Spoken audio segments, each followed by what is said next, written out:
제가 오늘 드릴 말씀은 아까 말씀드렸던 것처럼 식스센스, 육감이죠.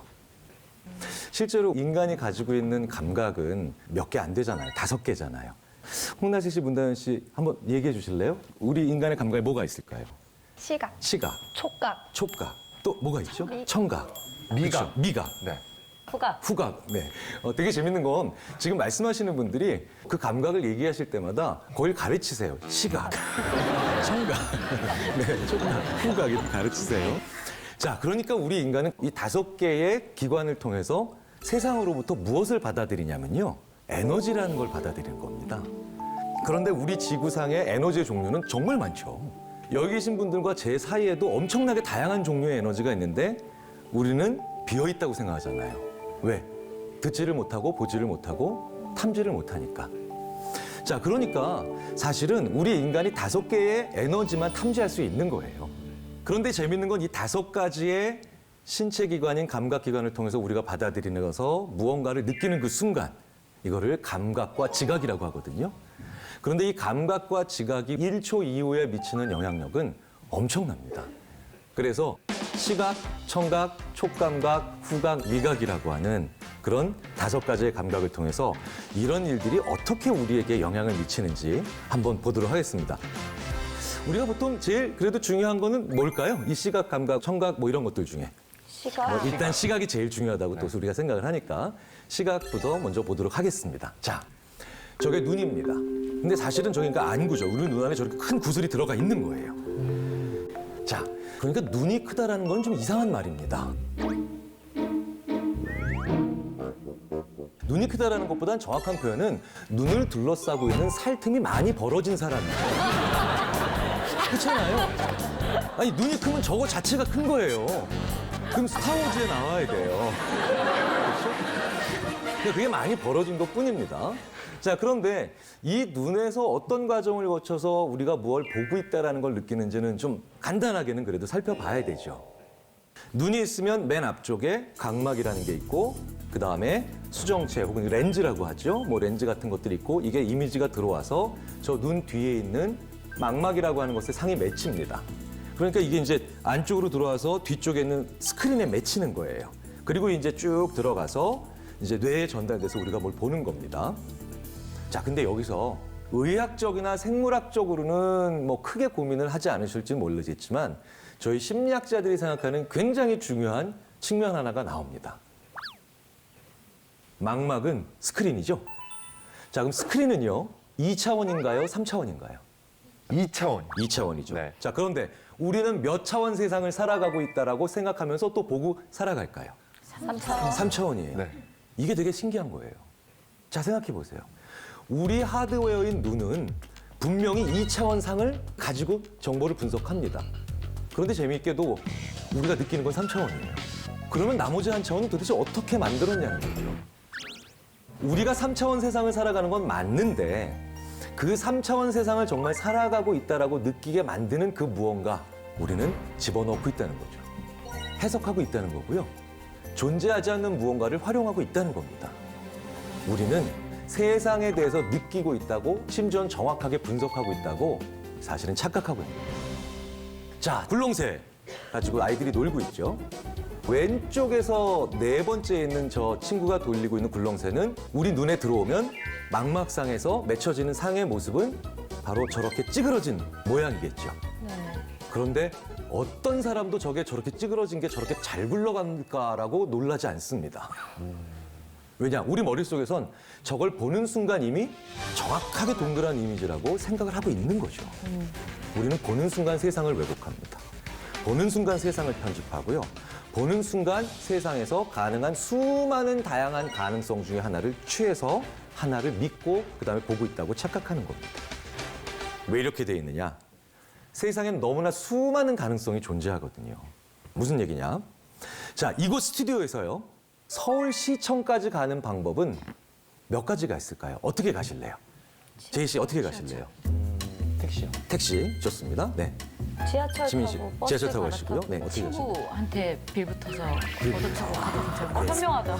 예, 이게 이제 그 전 세계에서 우리나라에만 있는 관계주의적 문화에서 가능한 아주 빠른 생각 중에 하나입니다. 아니 왜냐하면 우리나라처럼 친구가 많이 속담에 등장하는 나라가 없어요. 네. 전 세계에서 우리나라에만 있고 외국어로 번역이 절대 불가능한 일본어로도 번역이 불가능한 속담이 친구 따라 강남 간다. 이거 번역 안 돼요. 영어로 번역하면 아예 이상한 말이 됩니다. 뭐 following friends, let's go to 강남이에요. 그렇죠. 예. 자, 근데 이런 방법도 가능하긴 해요. 토끼띠으로 갈 수도 있어요. 어느 세월. 네. 그리고 좀 돈이 많이 드는 방법이긴 하겠지만 헬기를 부를 수도 있습니다. 이게 무슨 말장난 같은 소리라고 생각하실진 모르겠지만 어쨌든 가능한 방법이에요. 우리는 대부분요. 여기서 서울시청 어떻게 갈래? 이럴 때 몇 가지만 남겨요. 그냥 상식적인 수준에서 그걸 얘기하고요. 나머지 99.9999%의 무한한 다른 가능성들은 싹 다 날아갑니다. 어느 순간에. 자, 그렇기 때문에 우리 인간은 어느 한두 가지의 가능성을 빨리 빼서 쓰는 게 훨씬 적응에 유리합니다. 그래서 세상을 보자마자 한 가지 가능성만 남겨놓는 거예요. 아까 그 굴릉서처럼요. 자, 한번 보시겠습니다. 내가 피곤한가 지금? 이미 머리로는 아시죠? 저거 안 움직이는 거예요. 근데 우리 머릿속에서는 안 움직이고 있다는 걸 이미 알고 있음에도 불구하고 우리는 왠지 돌아가는 걸 느끼게 됩니다.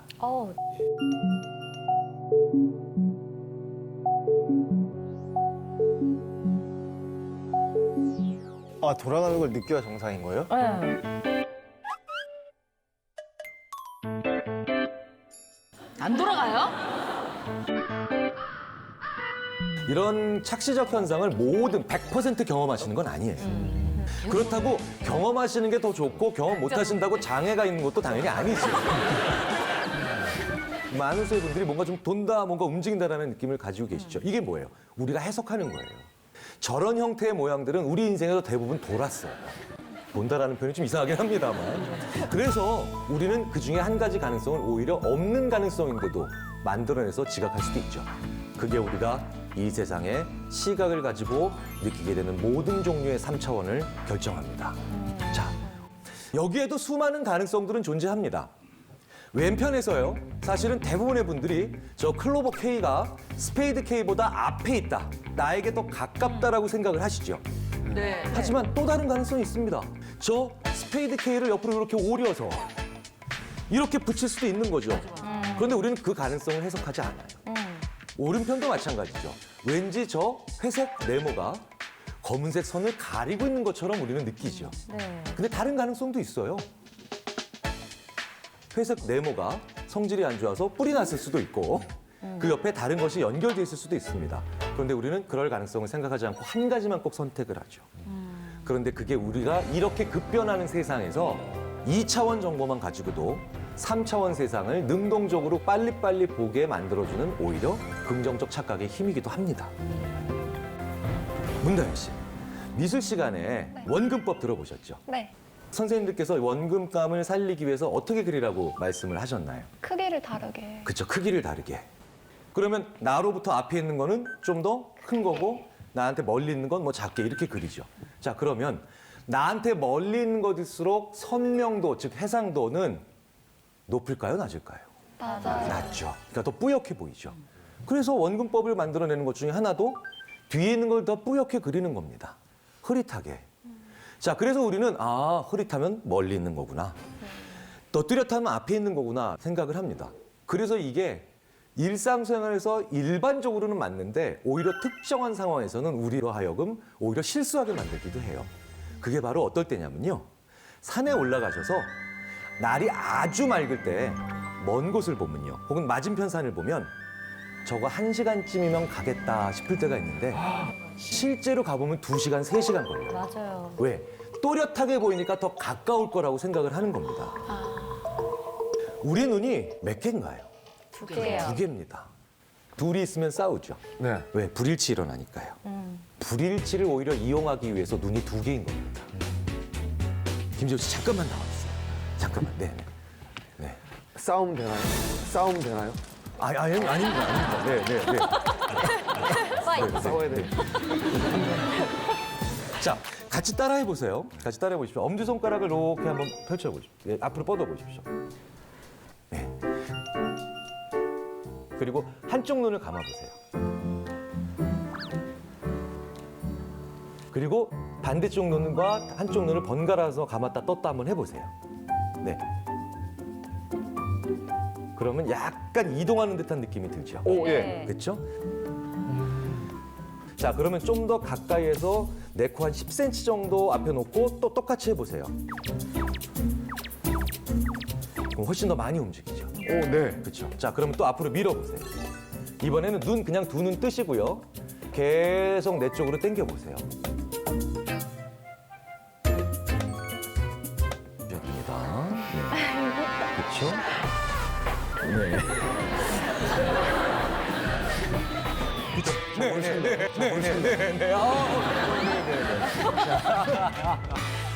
이 두 가지를 우리가 이용하는 겁니다. 무슨 얘기냐면요. 우리 뇌 안에요. 요 불일치의 정도를 계산해주는 세포가 있어요. 그래서 요게 땡겨준다, 수렴한다고 하는 거죠. 수렴이 많이 돼서 이렇게 계속 모이면은 아, 당신 지금 가까운 거 보고 있는 거야. 그다음에 막 쭉 멀어지면 당신 먼 거 보고 있는 거야. 이렇게 생각하는 거죠. 그래서 방금 전에 김지욱 씨 뇌에서 그걸 계산하는 세포가 활화산처럼 활동을 했던 겁니다. 그래서 우리는 이걸 느낄 수 있었던 거죠. 그래서 이걸 인위적으로 2차원인데도 실제로는 입체가 아닌데도 3차원이다 라고 느끼게 만든 게 바로 1990년대에 대유행을 했던 매직아이죠. 네, 매직아이예요. 네. 야, 다음 거. 두 마리 보인다, 캥거루.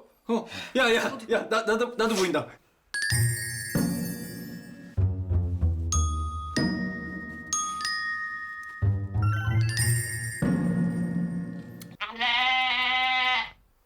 연병하냐 뭐 하나도 안 보여불구만.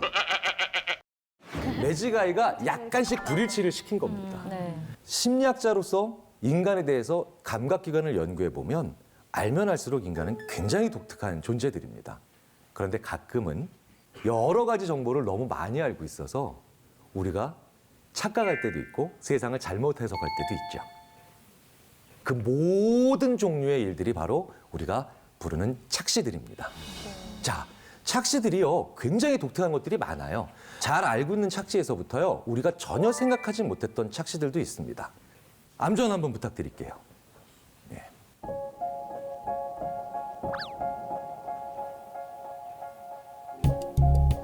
한쪽 눈을 감아주세요.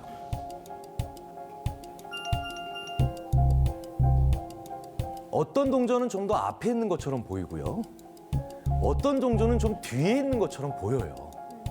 어떤 동전이 제일 뒤에 있는, 나로부터 멀리 떨어져 있는 동전으로 보이시나요? 500원. 500원이 제일 멀리 떨어진 걸로 보이실 거예요. 오, 그렇다. 예, 예. 난 100원만 태어나. 왜 난 똑같이 보이지? 그거는 심리적으로 100원의 컴플렉스가 있어서 그러지 않을까.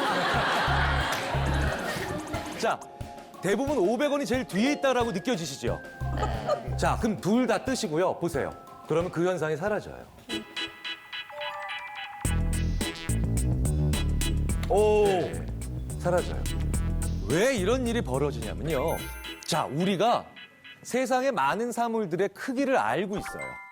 그래서 그 크기는 500원짜리가 제일 크죠. 커요. 50원짜리가 제일 작습니다.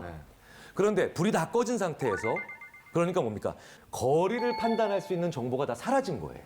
다 사라진 상태에서 그나마 또 한쪽 눈으로 보게 되니까 어라? 망막상에 맺힌 모습은 500원짜리나 100원짜리나 50원짜리가 다 똑같은 크기인 거예요. 더 큰 것과 더 작은 것이 망막상에서 같은 위치면 더 큰 게 뒤로 간 거죠. 그래서 그런 계산을 이런 굳이 하지 않아도 되는 이 미묘한 계산이 1초 안에 일어나 버리는 거예요. 그런 모든 것들이 착시입니다. 이게 이제 많이 보시는 착시죠. 저 제일 왼쪽이 오른쪽보다 더 길어 보여요. 네. 예.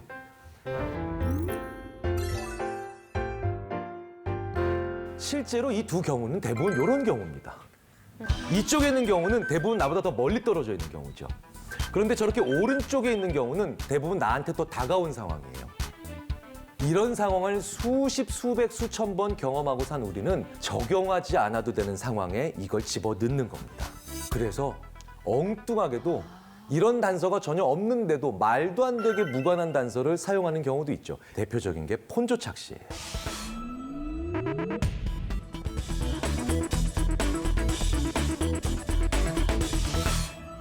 밑에 있는 하얀색 바와 위에 있는 하얀색 바가 똑같은 길이라는 걸 우리는 머리로 알고 있습니다.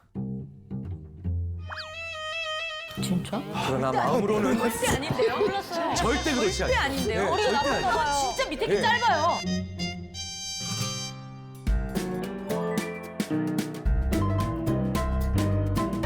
밑에 게 더 작아 보이시죠? 나 무슨 거 절대 아니야 이거는 진짜로. 누가 봐도 너무 짧아요. 네, 네.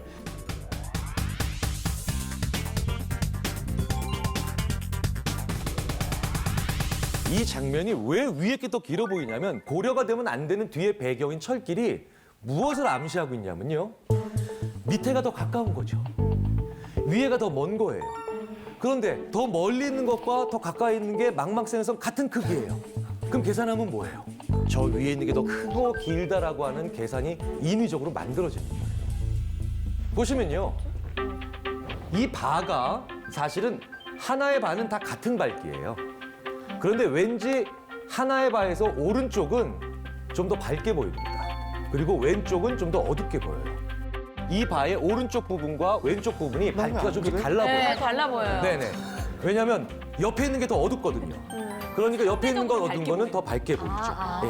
완벽히 같은 바라도 옆에 무엇이 있느냐에 따라서 우리는 철저히 지배를 받아요. 맥락이 그만큼 무섭다는 거죠. 여성분들이 셀카 찍으실 때 머리 큰 친구 옆에서 찍는 거랑 비슷한 건가요? 정확하게 같은 얘기입니다. 알 것 같습니다. 그래서 정말 많은 분들이 저랑 사진을 많이 찍으세요. 왜냐면 저보다 머리가 이따가 찍어주세요. 네. 그래서 저랑 사진 찍으시는 분들은 복 받으시는 분들. 자, 여기서 A와 B도 같은 밝기입니다. 에이, 아니에요, 선생님. 그건 아니에요. 저건 아니라고 생각하세요? 무리예요. 네. 그 말씀은 좀 무리입니다. 이게 굉장히 유명한 착시의 말도 안 예를 되지. 아, 보여주는 이건 진짜 말도 안 된다. 아, 이거 저희 그만 놀리세요. 이것도 계산을 하는 거예요, 우리 머릿속에서. 제 이 B는요, 왜 밝아 보이냐면 그림자가 드리워졌잖아요. A는 그림자가 안 드리워졌죠. 그런데 두 개가 망망상에서 같은 밝기예요. 그러면 어떻게 또 계산을 하겠습니까? 그림자 드러워진 게 다른 거랑 같은 밝기니까 원래는 더 밝았겠지. 이것도 역으로 생각을 하는 겁니다. 시키지도 않아야 되는 계산을 정말 많이 해요, 우리 인간. 자, 이제 굉장히 많은 분들이 이러고 계시죠. 이러고 계셔서 자기 손으로 잘 잘라내신 분들은 아 하고 수긍하고 계시고요. 아직 잘 못 자르신 분들은 아닌데라고 하고 계세요.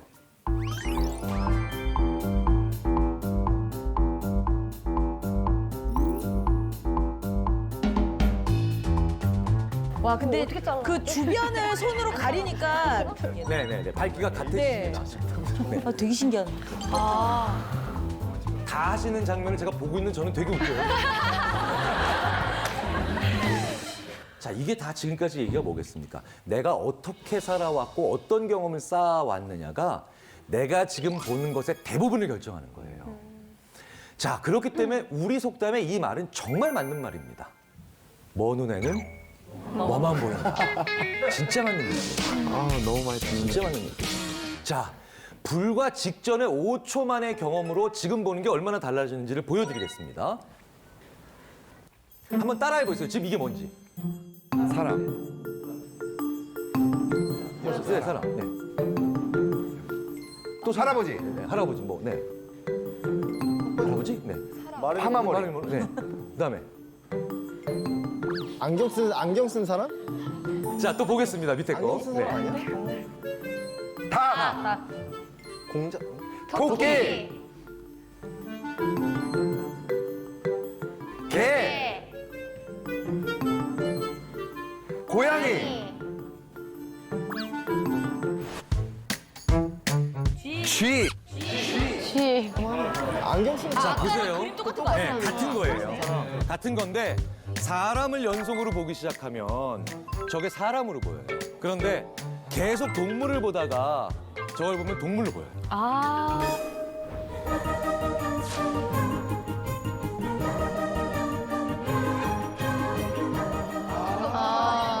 눈, 코, 귀 감기같이 생겼어.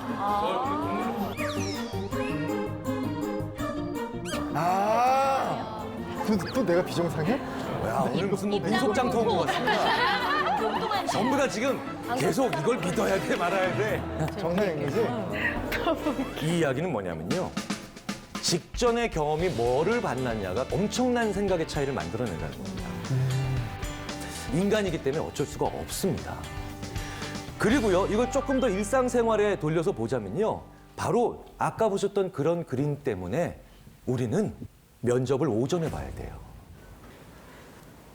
지금도 우리나라뿐만 아니라 전 세계 대부분의 국가에서 부정할 수 없는 사실 중에 하나가 오전에 본 면접자들이 더 많이 뽑혀요. 이상하게. 오전에 10명을 보고 오후에 10명을 본다고 쳤을 때 오전에는요. 기존 정보가 별로 없죠. 그러니까 그 사람의 특이한 장점을 보기가 쉬워져요. 네. 오전에 10명을 보고 오후에 10명을 본다고 쳤을 때 오전에 10명을 딱 보면 이 중에 아주 좋은 자기만의 장점을 가진 사람이 한 5명이 생기겠죠. 그럼 이 5명을 보고 야, 그 친구들 괜찮았어. 그러면서 점심을 먹는데 이 점심 먹는 1시간 동안 면접관의 머리에서는 어떤 일이 벌어지냐면 이 뛰어난 장점을 가졌던 5명의 장점이 합쳐져요. 그래서 이상적인 지원자의 모습이 만들어집니다. 네. 그러면 오후에 들어오는 10명의 지원자는요, 누구랑 싸워야 됩니까? 존재하지도 않는 그 이상적인 누군가랑 싸워야 됩니다. 맞네. 인간은 무엇을 경험하고 살았느냐, 내가 어떤 삶을 살았느냐가 철저히 내가 이 순간에 보는 걸 결정을 해요. 자, 이건 뭐처럼 느껴지세요? 걸어가는 거. 사람 걸어가는 거요? 네. 대부분의 분들은요, 이게 사람이 걸어가는 걸로 느껴요. 나는 그렇게 안 느껴진다. 혹시 계신가요? 한 분 계시죠? 어떻게 생각하세요? 별자리요? 별이 이렇게 경거망동하게 움직이나요? 바로 이런 게 창의적이고 혁신적인 그 아이디어입니다. 이런 분들. 자, 한 점 한 점만 따로따로 떼어내서 보십시오. 전혀 사람과 아무 의미도 없죠. 근데도 우리는 저런 형태를 수없이 많이 보니까 그걸 암시하는 듯한 점의 분포나 운동만 봐도 이런 걸 느낀다는 거죠.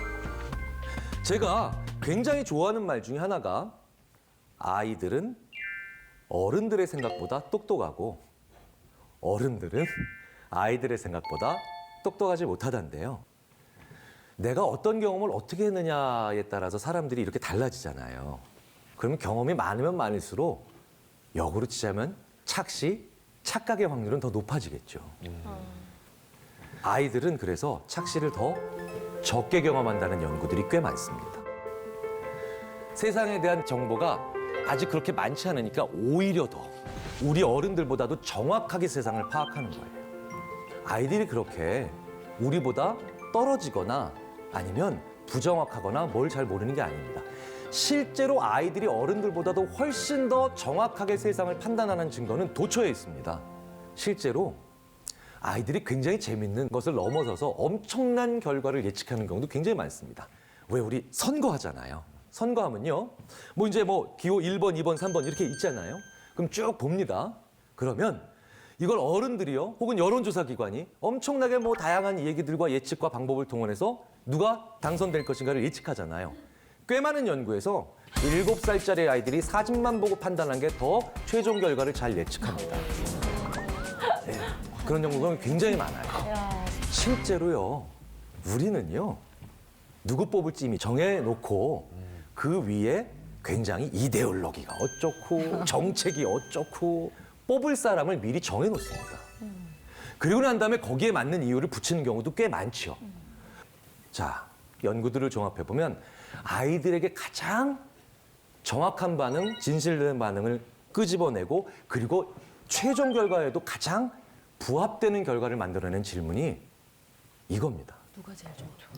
너 어떤 선장이 모는 배에 탈래? 이거예요.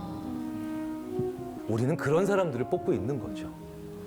그리고 그 배를 제대로 몰지 않았던 사람, 그 배를 제대로 지켜내지 않았던 사람들에 대해서 우리는 섭섭함도 느끼고 분노도 느끼고 그리고 그렇게 제대로 배를 몰고 가라고 이야기들을 하는 겁니다. 아이들한테 이 질문을 줬을 때 가장 본질적이고 정확한 그리고 예측치를 꺼내는다는 건 우리도 한번 생각해 볼 필요가 있죠. 그래서 아이들은요, 우리 어른들의 눈빛으로 보면 이거 아직 안 돼 라고 생각이 됐지만 이후에 연구를 다시 생각해 보면 아, 우리가 착각했구나 라고 우리를 오히려 반성시키는 경우도 굉장히 많습니다. 김재민 씨. 네. 우리 어른들은 오, 깊다, 낭떠러지다 이러잖아요. 네. 떨어지면 큰일 나겠다. 이걸 깊이 지각이라고 합니다. 아이들은 언제부터 이게 될지 혹시 생각해 보신 적 있으세요? 언제부터 될까요? 떨어져 봐야 알죠. 떨어져. 그러니까 떨어지지 않고는 깊이 지각을 아직 못한다. 경험. 그렇죠. 경험을 해봐야 한다. 그래. 네. 어떻게 생각하세요? 저는 애 둘을 키워본 결과 엄마가 너 떨어지면 다친다라고 말을 하는 순간부터 조심할 것 같은데요. 그게 언제였을까요, 보통? 말귀를 알아들어요. 말귀를 알아들으면 보통 한 2살, 3살은 돼야 되지 않을까요? 서너 살 정도. 네, 서너 살. 실제로요, 저희 심리학자들이 저희 스스로도 반성하는 측면 중에 하나가 저희도 이런 식으로 생각을 하고 아이들을 많이 오랫동안 봤었습니다. 시각절벽 실험이라는 게 있어요. 이게 뭐냐면요, 이렇게 밑에가 가운데 낭떠러지예요. 그리고 위에는 유리판이 있습니다. 근데 안전합니다. 네, 깨지진 않아요. 아이가 올라타도. 자, 그런데 아이가 시각절벽의 건너편에 있고 이쪽에서 엄마나 아니면 자기가 좋아하는 어른이 부릅니다. 뭐 헤이, 메리야, 뭐 토미야, 뭐 이렇게 부르죠. 그럼 아이는 아! 하고 있다가 아! 하고 있다가 그건 강아지 아닌가요? 이건 강아지 아닌가요? 자, 어쨌든 네, 좋아하면서 네, 순간적으로 제가 페이스가 흔들리네요. 자, 쭉 가면서 애가 엄마한테 가겠죠. 우리 어른들의 생각은 이랬습니다. 심리학자들의 생각도. 깊이 지각을 할 수 있으면 건너지 못할 것이다. 그 앞에서 머뭇거리고 울고 그다음에 뭔가 좌우를 살필 거다. 10개월 된 아이들은요, 실제로 그렇게 합니다. 근데 5개월 된 아이들은요, 그렇게 안 해요. 그럼 이 결과로 우리가 내릴 수 있었던 결론은 예전에 10개월 된 아이들은 깊이 지각을 하지만 5개월 된 아이들은 아직 깊이 지각도 못한다 라고 생각할 수가 있겠죠. 이런 게 마찬가지로 어른이었던 저희 심리학자들의 착각이었어요. 이게 고전은요, 고전의 맛이 있습니다. 그러니까 무슨 얘기냐면 이게 현대적인 작품들이나 현대 어떤 소설들도 있지만 그 옛날 고전들은요, 조금 그때 무슨 일이 일어났는가를 좀 더 쉽게 상상할 수 있는 그런 맛이 있어요. 왜? 그때를 굉장히 자세히 기록해놨거든요. 논문들도 그래요. 논문들도 보면요, 지금 논문들은 굉장히 고도로 발달된 통계적인 기법이나 아니면 연구 진행 방법을 아주 건조하게 서술하고 있고 그다음에 결과를 딱 제시하고 표 그래프 막 아니면 뭐 그 외에 다른 3차원적인 제시 방법을 쓰고 있는데 1950년대, 60년대 논문을 보면요, 무슨 조선왕조 실록 보는 것 같아요. 그 조선왕조 실록 보면 다 시시콜콜이 적어 놓으셨잖아요, 사관들께서. 심지어는 왕이 그런 얘기는 빼거라 했는데 왕이 빼라고 하셨습니다. 이런 얘기도 적어 놓는 것처럼 예전 논문에는 좀 그런 게 있어요. 예, 그래서 그 논문을 다시 꺼내서 읽어보면 이 시각절벽 실험을 했던 뭔가 석연찮은 대로 뭔가 이상해요. 왜? 저희가 그때 일어났던 일을 다시 복기를 해보면요, 5개월 된 아이들은 그때 당시에는 멈춰서지 않고 울지 않고 두려워하지 않았기 때문에 깊이 지각을 못했다라고 생각을 했는데 실제로 그 5개월 된 아이들이요, 그 기록들을 종합해보면 그 앞에서 재밌어요. 그러니까 뭔가 다른 걸 아는 거예요. 호기심이 보여요. 심지어는 거기서 더 머무르려고 해요. But when the mother stood at the far side, nearly all the babies refused to go to her, like this one. Katie. But after a child has been crawling for about a month, a change occurs. Katie, what are you doing? You can crawl. Come here. Would like to cross over, 근데 이게 뭐겠습니까? 우리는 방금 전에 이지연 아나운서께서 말씀하셨던 것처럼 무서워하는 것과 기피 지각을 동일시했어요. 그걸 같다라고 생각한 거예요.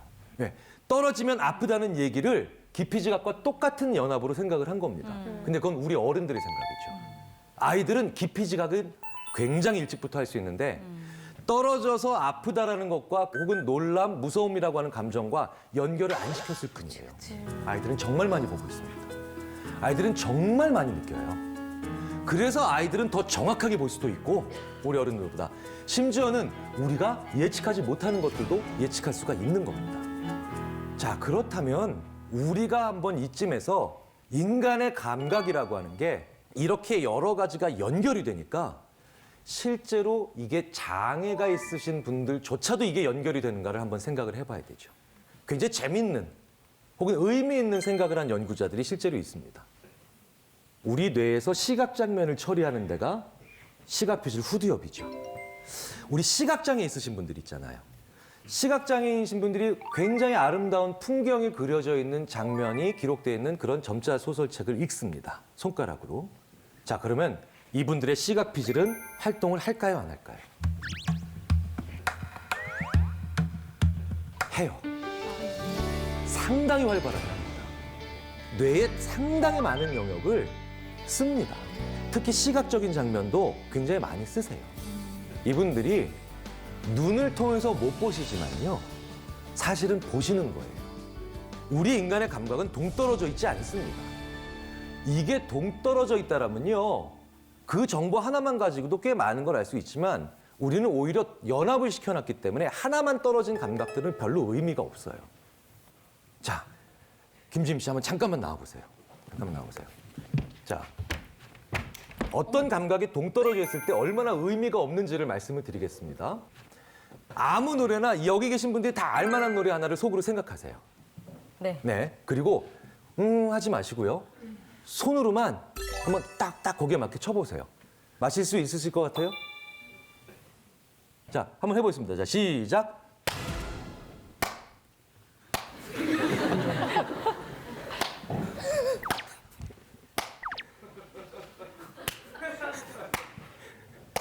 사나이 로또 아닌가? 야, 공부를 하고 있으면 어떡해. 야야야 내 나이가 근데 정말 웃긴 거는 네. 다 본인 상황에 맞게 해석하고 있는 것 같아요. 그렇죠, 그렇죠. 네. 네 상황이 어때서? 아니면은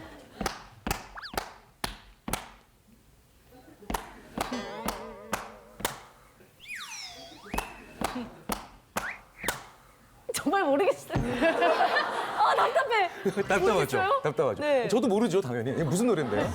생일 축하합니다. 아, 생일 축하합니다. 그렇군요. 네. 네. 바보. 네. 혹시 아신 분 계셨어요? 안 계시죠? 이게요, 엘리자베스 뉴턴이라고 하는 심리학자가 1990년에 자기 박사학위 논문을 쓰다가 네. 발견해낸 재밌는 현상인데, 나한테 아무리 쉬운 거라도요, 내가 한 종류의 감각의 정보만 제공을 하면 남은 절대로 못 알아듣는다는 얘기를 보여준 실험이에요. 그래서 이걸 지식의 저주 현상이라고 합니다. 네. 저주? 네, 아니, 그러니까 저주를 받으셨다는 게 아니라, 네네. 이만큼 어떤 감각은 서로 교류를 해야 되는데 하나만 존재시킨다라고 하는 건 안 된다는 거죠. 시각장애가 있으신 분들도 그렇기 때문에 능동적으로 교환을 하고 계시다는 거예요. 그래서 심지어는 아주 재밌는 아이디어로 혹은 아주 흥미로운 아이디어로 이게 발전되는 경우도 있습니다. 귀로 보게 할 수가 있는 거예요. 에이, 이건 정말 아니다. 실제로 이런 기술을 개발하고 있는 연구자들이 최근에 나오기 시작했습니다. 자, 시각장애가 있으신 분들이 안경을 쓰세요. 근데 이건 그냥 안경이 아니라 가운데 렌즈가 있어요. 렌즈로 앞에 있는 장면을 찍습니다. 근데 이 장면은 귀로 전달이 되죠. 근데 어떻게 전달이 되느냐? 소리로 바뀌어요. 왜냐하면 우리가 보는 것의 속성은 여러 가지가 있죠. 크기도 있고, 색상도 있고, 길이도 있습니다. 거리도 있고요. 그런데 소리에도 음의 높낮이도 있고, 볼륨도 있고, 강약, 그다음에 음색도 있죠. 이거 하나씩 연결시킨 거예요. 그래서 예를 들어서 하얀색 달걀과 검은색 달걀이 있으면 똑같은 모양이고 색깔만 다르죠. 그러면 카메라가 이렇게 소리로 바꿉니다. 하얀색 달걀은 잉 이렇게 바꿔요. 근데 검은색 달걀은 잉 이렇게 바꿔요. 근데 그게 훈련이 되면요. 걸어가는데 거의 지장이 안 생깁니다. 등산도 할 수 있게 돼요. 이분들이. 예. 자, 그러니까 인간의 감각에 대한 아이디어는 정말 다양할 수밖에 없죠. 자, 그렇다면 여기서 끝나느냐? 그게 아닙니다. 가끔씩 뭐가 커 보이는 것도 여기서 설명이 돼야 되죠. 자, 무슨 얘기냐? 1940년대에 브루노라고 하는 사람이 굉장히 흥미로운 실험을 했는데요. 그게 바로 가난한 집 아이들과 부잣집 아이들이 같은 동전이라도 어떻게 다른 크기로 추정을 하는가에 대한 실험이에요. 자, 이 왼쪽이요. 부잣집 아이들이에요. 그리고 오른쪽이 가난한 집 아이들의 데이터입니다. 자, 우리가 보통 어떨 때 더 돈에 대한 욕구가 강하겠어요? 지갑에 2,000원밖에 없을 때 10만 원에 대한 욕구가 강하겠습니까? 아니면 1,000만 원짜리 적금 탔을 때 10만 원에 대한 욕구가 더 강하겠습니까? 당연히 제발 2,000원밖에 없을 때죠. 그러니까 돈이 적을수록 돈에 대한 욕구는 강하겠죠. 자, 그런데 아이들한테 다양한 동전들을 마음속으로 그리라 그래요. 그런데 그 동전을 그려보라고 합니다. 실제 크기로. 실제 크기로 그려보라고 하면 부잣집 아이들보다 가난한 집 아이들이 동전을 더 똑같은 액수라도 크게 그려요. 이 얘기는 뭐냐면 심지어 우리의 욕구나 아니면 욕망까지도 우리가 보는 것을 결정을 한다는 거죠. 그래서 우리는 욕구가 강할수록 큰 걸 좋아하게 돼 있어요. 우리 인간이 큰 걸 얼마나 좋아하는데요. 자, 김재호 씨, 에펠탑 보면서 왜 사람들이 감동할까요? 아, 크다. 그죠? 크니까. 피라미드 보면 왜 사람들 놀라니까? 크니까. 크다. 자유의 여신상도요. 사람들 보고 와, 크다. 크면 좋은 거예요. 그래서 우리는 또 반대로 열심히 운전해가지고 갔는데 그게 작잖아요. 기분이 나빠요. 맞아. 네. 그래서 벨기에 브뤼셀 가면 오줌 싸게 소년 그거 보고 사람들이 내가 이걸 보려고 300km를 달려왔나. 그래서 왜 영국의 그 유명한 피카디리 거리를 가도 사람들이 실망해요. 왜? 작거든요. 우리는 내 욕구가 거기에 강할 때마다 커야 된다라고 하는 생각들을 심지어 가지고 있죠. 자, 그렇기 때문에 우리는 일부러 커게 해서 심지어는 아름다움과 연결시킬 때도 있습니다. 홍나실 씨, 문다현 씨. 예전에 80년대 우리 미스 코리아 분들 헤어스타일이 어땠었나요? 사자머리. 라이온킹. 네. 그러니까 우리는 뭡니까? 심지어 큰 것과 아름다움을 연결시키기도 했었죠. 그래서 실제로 그 80년대가요. 우리가 뭔가 그 욕구가 굉장히 강했을 때인데 그 옷도 저렇게들 입으셨어요. 네. 그렇죠? 예. 저는 어렸을 때 다이애나 왕태자를 보면서 깜짝 놀랐습니다. 저분은 무슨 뭐 엿기를 하시나. 실제로 80년대가요. 우리나라뿐만 아니라 전 세계적으로 굉장히 욕구가 강했었을 때예요. 자, 그래서 우리나라 분들도 80년대는 옷을 이렇게 입으셨죠. 이렇게 입으셨어요. 지금 저런 옷은 아무도 안 입힌데, 그렇죠? 옛날에 저렇게 입으셨어요. 그런데 이게 저런 옷이 단순히 유행이 돌고 도는 게 아니라 저런 것의 파워, 욕구, 저 욕구를 자극하기 위해서 저걸 다시 꺼내 입는 경우도 있죠. 그게 바로 이번에 미국 대선에서 승리한 트럼프예요. 트럼프는요, 막말보다도 더 미국 사람들이 힘들게 했던 게 막장 패션이에요. 옷을 어떻게 입었냐면 80년대 양복 이게 맞아요. 어깨 통나물 입고 넥타이를 그 빨간 걸 이렇게 좁게 매고요. 더 괴로운 건 앉았을 때 버튼을 채우고요. 네. 그런데 저 도널드 트럼프가 왜 저렇게 촌스러운 속된 표현으로 막장 패션이란 말까지 들으면서 그 비아냥을 감수했느냐? 실제로는 모종의 전략이 있었을 게 분명하다라고 추정하지요, 저희들이. 왜? 1980년대에 로널드 레이건의 시대였거든요. 로널드 레이건은 파워를 그리고 인간의 욕구를 굉장히 강하게 대변하는 대통령이었죠. 그래서 그때로 돌아갑니다. 옷을 잘 못 입는다라는 건 정치인으로서 굉장히 강한 부담이고 핸디캡이 됨에도 불구하고 그걸 감수했는데 저걸 전략적으로 이용한 게 아닐까라고 하는 그런 추정들을 굉장히 많은 사람들이 하고 있죠. 그런데 이 넥타이 얘기가 나온 김에 말씀을 드리자면 이 넥타이를 조이고 이거 풀르는 게 사실은 굉장히 다양한 경우에 그 사람과 나의 관계를 얘기해 줍니다. 자, 수많은 정치인들이 2000년대 이후에는요, 저 넥타이를 하지 않습니다. 그래서 심지어 미국 언론에서 오바마는 넥타이 산업을 죽이려고 하는 거 아니야?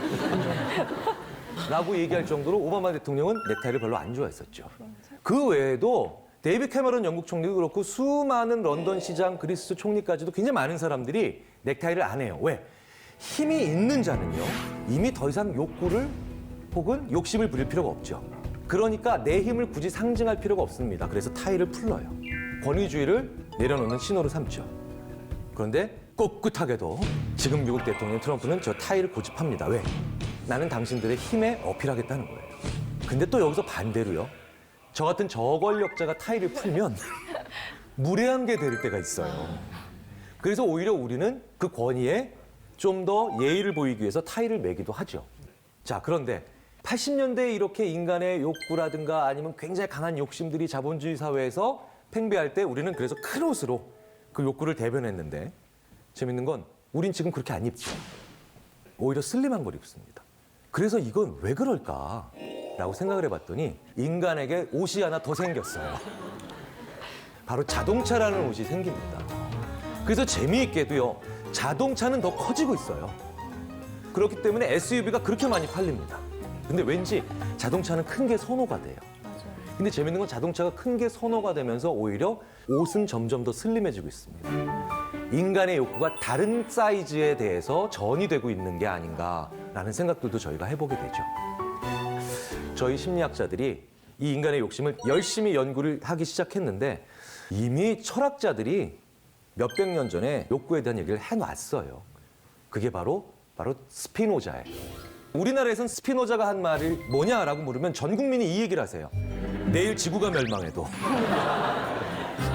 사과나 무슨 전 국민이 산림청이에요. 근데 스피노자가 인간의 욕망에 대해서 굉장히 중요한 얘기를 해놨습니다. 저는 가장 인간의 욕망을 잘 표현한 말이라고 생각하는데 그런데 문제는 철학하시는 분들이 인간에 대해서 이렇게 많이 생각을 하시고 좋은 얘기를 많이 하셨는데 단점이 하나 있으세요, 이분들의. 같은 얘기를 너무 어렵게 해요. 저는 아무리 읽어도 무슨 얘기인지 모르겠어요. 인간은 무의식적 욕구와 부적합한 인식으로 인해 부적합한 표성체계의 지배를 받으면서 정념과 영혼의 동요, 더 나아가 창난 현상까지 겪는 구체적인 욕망 주체다. 김상중 씨, 이거 무슨 얘기인지 아시겠어요, 이게? 모르겠어요. 네.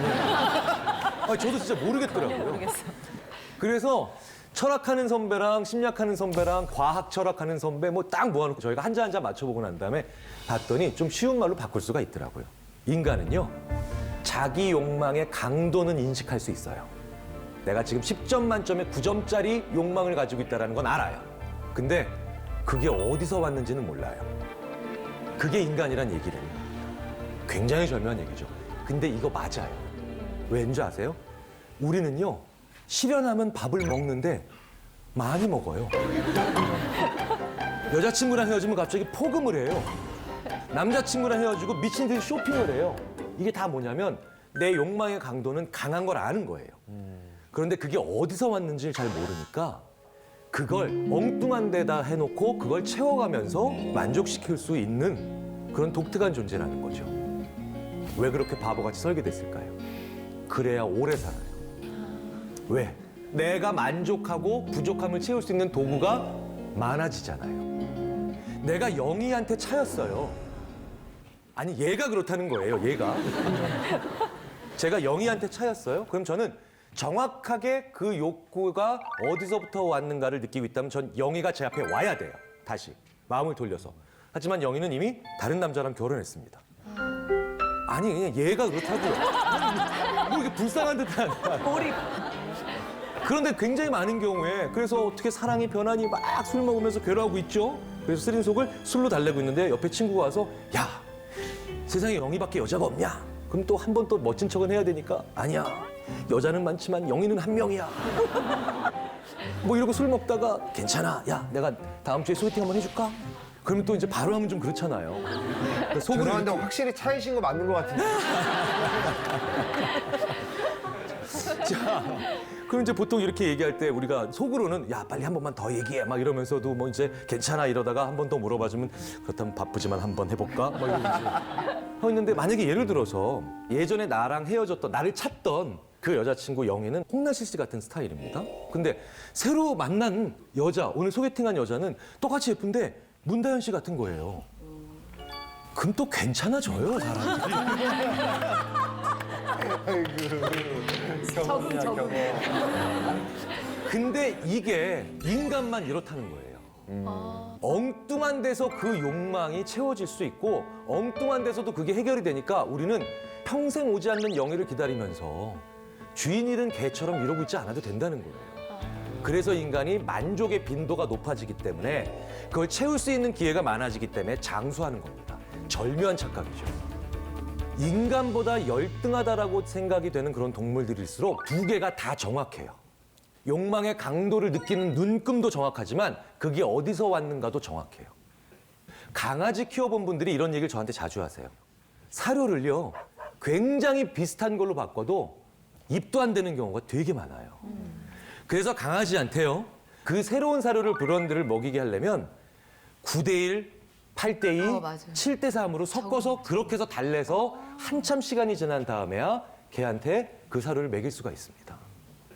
그래서 20세기, 21세기를 굉장히 인간에게 대한 좋은 조언과 통찰을 제시하고 있는 또 다른 저 같은 인간을 연구하는 학자인 스티븐 핑커는 이렇게 얘기를 해요. 우리가 다른 동물들보다 더 많은 일을 할 수 있는 거는 다른 동물들보다 본능이 적어서가 아니라 훨씬 많기 때문이라는 거죠. 이 얘기가 바로 그겁니다. 우리는 우리의 욕구와 세상의 수많은 것들을 계속 연결시키고 있어요. 그래서 더욱 놀라운 건 옆에 있는 욕망을 누르기도 해요. 배가 굉장히 고파요. 그럼 여기 빵이 있고요. 여기 만년필이 있습니다. 그러면 당연히 빵에 대해서 배가 별로 안 고팠을 때보다 호감도가 올라가야 되죠. 네. 더 좋아 보여야 됩니다. 이건 상식이에요. 그래서 실제로 저 파란색만큼 평소보다 올라갑니다. 그런데요, 배가 고프면 이 만년필에 대한 내 호감도나 내가 느끼는 매력도가 올라가는 평상시보다 2배 이상 떨어져요. 이건 되게 독특한 거예요. 왜? 우리의 본능을 만족시키는 극대화하는 방법들을 우리가 훨씬 더 정교하게 가지고 있는 거예요. You can run out of choices and still hear a voice in your head when you're lying in bed. And it says that the best part of a bad day is knowing it's okay. The color of everything changes. The sky rearranges its shade. And your smile doesn't fade into a phone call and one bad decision we made. And the worst part of a good day is the one thing you don't say. And you don't know how, but you wish there was some way. So you pull down the shades and you shut out the light. 좋은 경험은요, 사실은 굉장히 자기적이고 문화적으로 규정한 거죠. 그런데 다양한 경험은 굉장히 중요한데 이 다양한 경험을 많이 한다는 게 얼마나 중요하냐면요, 오래 사는 비결이에요. 그런데 더 중요한 건 같은 80년, 100년을 살고도 더 오래 살았다라고 생각하게끔 만드는 비결이에요. 이 얘기는 뭐냐면요, 우리가 물리적인 수명도 있지만 심리적으로 긴 인생 그리고 재밌는 인생을 살아야, 다양한 경험을 살아야 내 인생을 길게 볼 수 있다는 거예요. 그런데 그 경험을 단편적으로 하기 시작하는 게 바로 내가 시간이 빨리 가는 이유입니다. 비슷한 경험만 하게 되면 필연적으로 시간은 빨리 가게 돼 있어요. 그래서 스티브 잡스가요, 다양한 경험이 얼마나 중요한지를 얘기를 하죠. 컴퓨터 산업 종사자들이 가장 부족한 건 컴퓨터에 관련된 지식이 아니라는 거예요. 다른 경험을 안 한다는 겁니다. 그래서 실제로 연결성이 부족하다는 거죠. 저도 이런 얘기 굉장히 많이 듣습니다. 우리나라의 수많은 엔지니어들, 굉장히 뛰어난 프로그래머들이요, 저를 붙잡고 저한테 이렇게 하소연하세요. 저희는요, 뭐든지 다 만들 수 있습니다. 근데요, 뭘 만들어야 될지를 모르겠어요. 안타까운 거죠. 왜? 스티브 잡스가 했던 얘기와 같은 고충이에요. 경험을 다양한 걸 하지는 못하니까 이 세상에서 내가 경험했던 많은 것들이 연결이 안 되는 겁니다. 제이 씨, 예. 지난 10년간, 그러니까 올해가 2017년이죠. 네. 2007년부터 올해 2017년까지 지난 10년 동안 어느 정도의 변화가 있었나요? 1. 전혀 변하지 않았다. 10. 어마어마하게 많은 변화가 있었다. 5? 5 정도요. 네. 그러면 앞으로 10년간은 어느 정도 변화가 있을 것 같나요? 9요? 대단하시네요. 이렇게 사셔야 돼요. 그런데 대부분의 사람들은요, 지난 10년은 엄청나게 변했다고 생각을 합니다. 그런데 앞으로의 10년은 그만큼 안 변할 거라고 생각해요. 이게 지난 10년은 10만큼 변했다고 생각하잖아요. 그게 빨간 선입니다. 그런데 앞으로의 10년은 파란색이에요. 10대든 60대든 똑같아요. 근데 문제는 나이가 들어가면서 이 기울기가, 비율은 똑같은데 기울기가 떨어져요. 왠지 아세요? 비슷한 경험을 너무 많이 하기 때문입니다. 그러니까 비슷한 경험을 많이 하기 때문에 지난 10년의 변화량도 떨어지지만 앞으로 10년은 더 안 변한다고 자꾸 생각이 드는 거예요. 그래서 다양한 경험을 하시는 분들, 여행 좋아하시는 분들, 여기저기 가보기 좋아하지만 사람도 이 사람 저 사람 만나기 좋아하시는 분들, 다양한 취미 생활을 즐기시는 분들은 60세, 70세가 되셨는데도 저 곡선이 안 떨어져요. 그러니까 우리가 다양한 경험을 해야 심리적으로 더 오래 사는 겁니다. 장수의 비결이에요. 왜? 더 많이 변하고 이러니까 시간이 덜 가는 거예요. 예. 같은 경험만 계속하면 시간은 쏜살같이 갑니다. 그러니까 안 먹어본 것도 먹고 안 가본 데도 가야 되는데 그게 그렇게 귀찮아요. 그게 그렇게 싫더라고요. 왠지 아세요? 인간이 한 번 떠오른 생각을 제가 늘 말씀드리잖아요. 한 번 떠오른 생각을 그렇게 못 버립니다. 수많은 도로가 우리나라에서 그렇게 맨날 뚫리는데도 저는 제가 있는 아주대학교까지 가는데 25km를 지금 12년째 같은 길로 가고 맞아. 저는 얼마 전에 지금 이 말씀하신 걸 그대로 몸으로 경험을 했거든요. 네네. 이틀 전에 제주도에서 지금 돌아왔는데 네네.